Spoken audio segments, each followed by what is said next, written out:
మన తెలంగాణలో మొట్టమొదటి ఫ్యాక్టరీ అవుట్లెట్ మన ముకుంద జ్యువెలర్స్ లో లైట్ వెయిట్ ఆభరణాలు కలెక్షన్స్ ఎన్నెన్నో అన్ని జ్యువెలరీస్ పై VA కేవలం 2 to 12% మాత్రమే. విచ్చేయండి ముకుంద జ్యువెలర్స్. డిక్లరేషన్ హామీలను కాంగ్రెస్ పార్టీ విస్మరించిందన్నారు మాజీ ఎమ్మెల్సీ బీఆర్ఎస్ నాయకులు జీవన్ రెడ్డి. సన్నాహాలకు మినహా మిగతా వాటికి ఇచ్చే 500 రూపాయల బోనస్ విస్మరించారన్నారు. ఖరీఫ్ లోనూ రైతులకు భరోసా ఇవ్వకుండా ప్రభుత్వం బాధ్యతల నుంచి తప్పుకునేందుకు సిద్ధం అవుతుందని విమర్శించారు.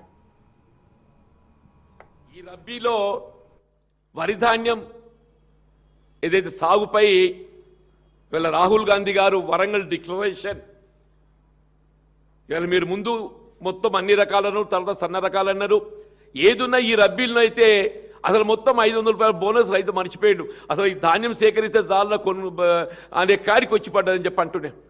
ఇప్పుడు మళ్ళీ ఈ ఖరీఫ్కి వస్తే ఏదైతున్నదో రైతు ఉదయం వర్షాభావ పరిస్థితులు కాలం ఏమవుతుందో తెలియని పరిస్థితి లోపల మరి కన్ఫ్యూజన్ అగమ్య గురవుతుంటే ప్రభుత్వం ఏదైతున్నదో నీకు ఏది రైతుకు లాభసాటి ఉంటుందో దాన్ని ఆలోచన చేయాలన్నా, అది కాకుండా ప్రభుత్వ బాధ్యత తప్పించుకునే విధంగా ఏదైతున్నదో మీరు ఆ ఫలాన్ని 7 రకాలు పెట్టుకుని మార్కెట్లో అమ్ముకోవచ్చు, మా బాధ్యత ఉండదు అని చెప్పని పేర్కొనడం చూస్తుంటే ఇది ఏ విధంగా రైతును మరి ఇక్కట్లా గురి చేస్తుందో మనకు కనబడుతుందని చెప్పంటున్నాం.